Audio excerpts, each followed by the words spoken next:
Pero bueno, precisamente para hablar de lo que está pasando en el Tribunal Electoral del Poder Judicial de la Federación, hemos invitado esta tarde a Álvaro Arreola Ayala. Él es investigadora de tiempo completo del Instituto de Investigaciones Sociales de la UNAM, maestro en historia y experto también en materia electoral. Y le damos la bienvenida a los periodistas Álvaro Arreola, tocayo, pues para ver qué es lo que debe ocurrir en esta institución fundamental para la democracia en México ante esta crisis constitucional que existe. Bienvenido, Álvaro, a los periodistas. Gracias, tocayo, gracias, Alejandro.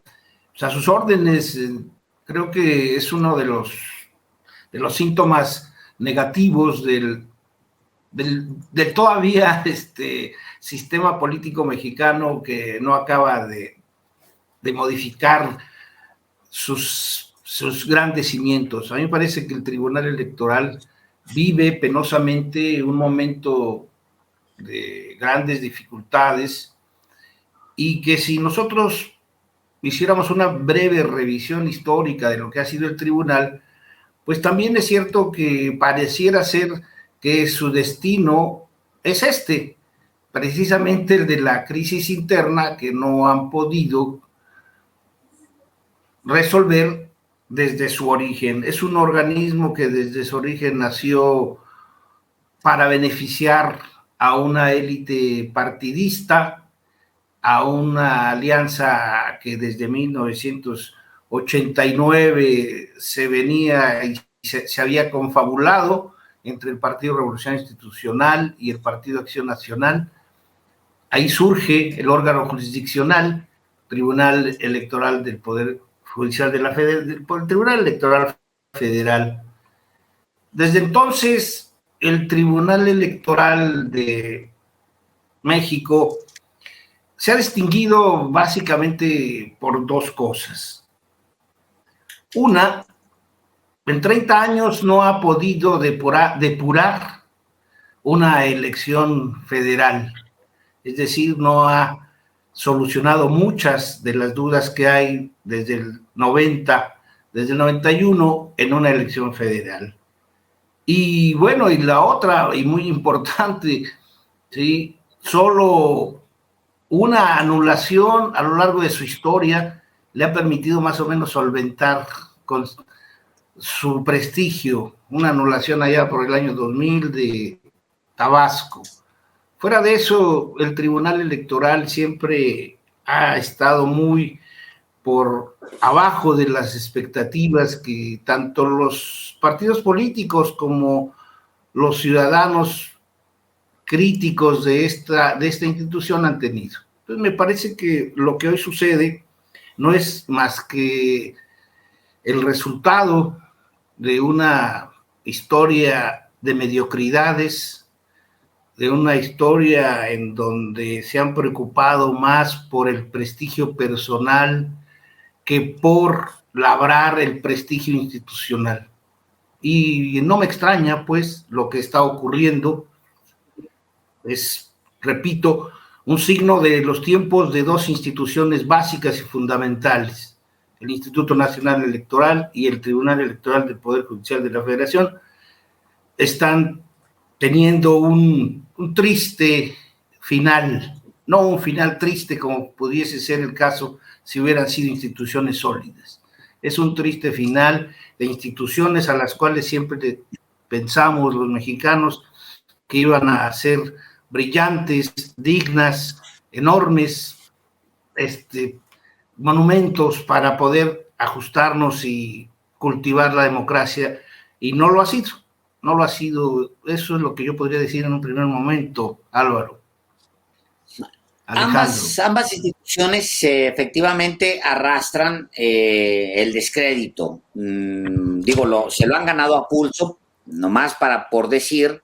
Estas dos instituciones validan fraudes escandalosos el fraude del 2006, por ejemplo, pues se basa en estas dos instituciones. No digo, se basa en el cochinero de todos los que participaron, pero quienes terminan validando el cochinero son estas dos instituciones. Es decir, lo que quiero decir, no es de a gratis que ahora lo que estamos viendo es que están entrando en una crisis fuerte. Ahora hay que resolver. El tema es que se tiene que resolver. Y se tiene que resolver porque no podemos quedarnos sin ese brazo. Una democracia pues de ninguna nación puede aceptarse sin órganos que sean imparciales y que permitan organizar y llevar a cabo en fin, los procesos. Pero aquí el tema es qué márgenes tienen de entrada el oficialismo, por llamar oficialismo las fuerzas representadas en los órganos legislativos y el poder ejecutivo, qué margen tiene y hasta dónde vemos al ministro Saldívar comprometido con provocar algo de golpe, porque ese tipo de tribunales como este se disuelven de golpe. Sí. Y vemos algo, vemos posibilidades. Bueno, yo creo que sí. Hay que pensar que hay momentos más críticos en la historia política mexicana en donde se ha solventado de una manera enérgica y rápida, para citar muchos casos, pero es precisamente la ciudadanización del llamado Instituto Federal Electoral en 1994. Recordemos que es una crisis terrible, la muerte del candidato del PRI, la crisis interna de todos los partidos, y bueno, hace posible que finalmente el descrédito que había desde las elecciones desde el 88 se plasme en la creación de un modelo de ciudadanización en donde llegan, si no mal recuerdo, en mayo del 94, ¿sí?, los integrantes de un nuevo Consejo General, y las elecciones eran en junio. Entonces, finalmente creo que conocemos, ese es todavía mucho más grave que lo que ahora tenemos, ¿sí? Entonces, en este caso, hay un problema que todavía no se resuelve. El Tribunal Electoral finalmente es el único órgano que califica finalmente una elección federal. Faltaría, pues, por definir algunas cosas del proceso electoral. Más sin embargo, yo creo que todos los secretarios de cuenta de cada uno de los magistrados electorales deben de tener la relatoría de los casos fuertes y sólidos. Y si renunciaran o si se cambiara de tajo a todos los integrantes de la sala principal del tribunal, pues no habría ningún problema con la gente que llegase. En menos de 15 días se empaparían de todo y en otros 15 días resuelven lo que ya finalmente debe estar ya en papel. Esto no es, yo no veo ningún problema, por ejemplo, que si los cambiaran. Yo sé que las personas, yo sé que los hombres, las mujeres son fundamentales en el discurrir de una institucionalidad, pero en el caso mexicano lo hemos visto que las fallas mayores de las instituciones han sido precisamente hombres y mujeres que no han estado a la altura. Las instituciones como el Tribunal Electoral o como el Instituto, del Tribunal Electoral o Instituto Nacional Electoral, ambos organismos fundamentales, piedras básicas de un Estado democrático, bueno, pues no van a perderse porque cambien a los personajes que no han estado a la altura. Esto me parece a mí muy, muy importante. Y bueno, otra cosa, Álvaro, Alejandro, a mí me inquieta, sobre todo cuando el presidente de la Suprema Corte de Justicia recibe a 5 de los 7 integrantes. Yo no creo que sea posible que no se le haya ocurrido a él o a su asesor principal en estas cosas. ¿Por qué no invitó a los 7? ¿Por qué no recibió, sí, a unos primero, a otros después, o a todos juntos, y de una vez se empapa del problema? Lo único que provoca con esto es una inquietud de que si con ello está avalando, está legitimando el mismísimo presidente de la Suprema Corte de Justicia el golpe que dieron de manera política, de manera hasta torpe, estos 5 singulares magistrados.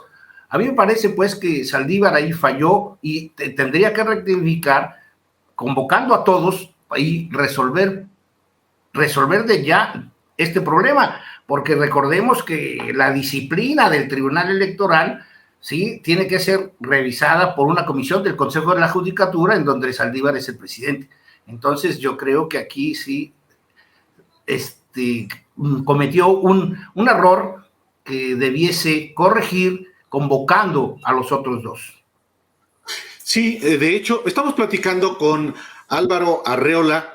Él es investigador del Instituto de Investigaciones Sociales de la UNAM, experto en materia electoral. De manera particular, ha estudiado justamente el sistema jurisdiccional mexicano, y justamente lo hemos invitado porque la crisis que hoy vive esta institución, que es del Poder Judicial, pues debe efectivamente resolverse en ese ámbito, salvo que existan también las condiciones para una reforma electoral que necesariamente exige, Álvaro, una mayoría calificada para una reforma constitucional, salvo que, y te lo pregunto, Álvaro Arreola, renuncien los magistrados del Tribunal Electoral. ¿Deben renunciar para resolver de fondo este problema?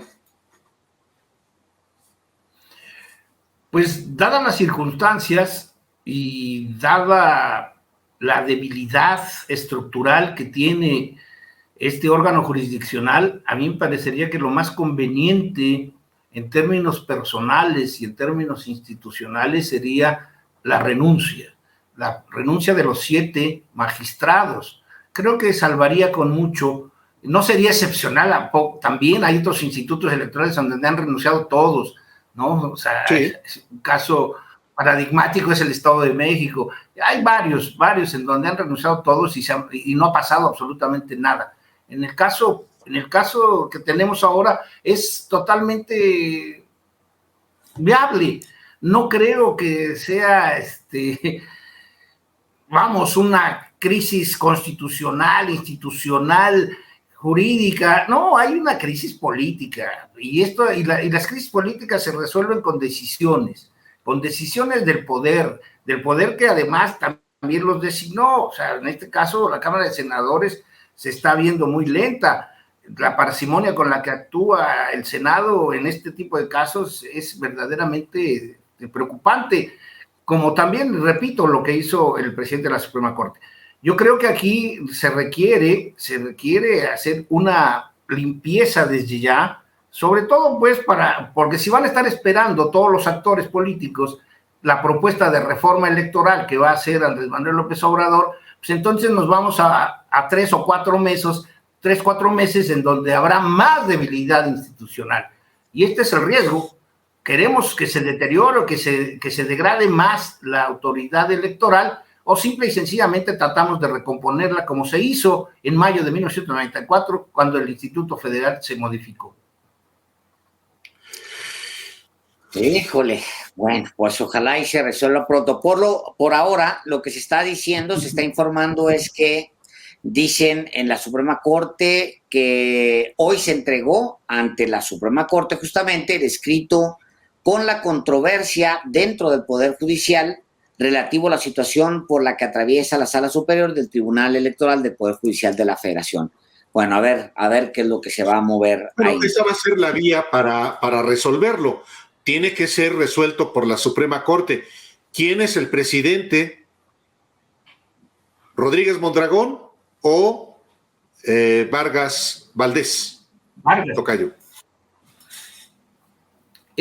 Bueno, en este caso yo sigo considerando, yo no soy jurista ni experto en este tipo de modificaciones internas, pero de acuerdo con los reglamentos y de acuerdo con el 99 constitucional, pues Vargas tiene razón en el sentido de que es una comisión del Consejo de la Judicatura el que tendría que haber intervenido para que disciplinara, para que corrigiera la indisciplina al interior del tribunal.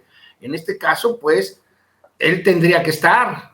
No creo que pudiese ser otra persona, porque finalmente hasta este momento la crisis interna ha sido solamente, pues, para cambiar lo que ellos llaman un nuevo presidente, pero hay que recordarles, es el órgano más importante de justicia electoral. Ellos no pueden ser juez y parte, no pueden decidir a quién quitan y a quién ponen con una tranquilidad en donde ni siquiera se dan explicaciones.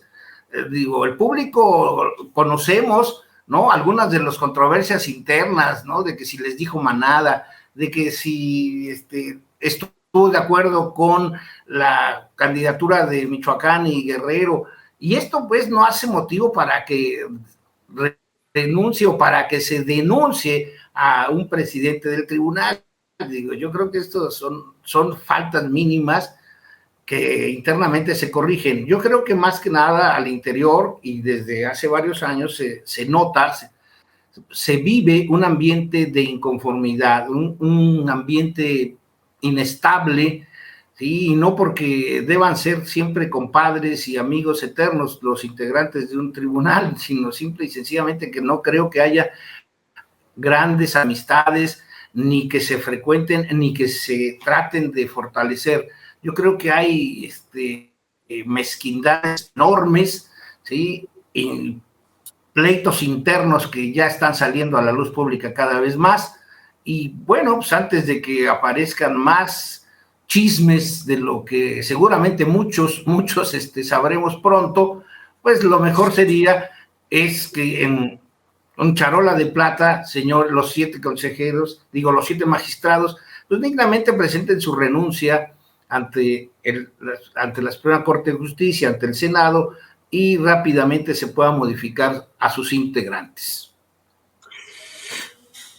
Muy bien, pues Álvaro Arreola, investigador de la UNAM, muchísimas gracias por la oportunidad de informar al auditorio pues sobre esta crisis política en el tribunal. Muchísimas gracias y seguimos en comunicación. Gracias, Álvaro. Gracias, Alejandro. Hasta luego. Un abrazo grande.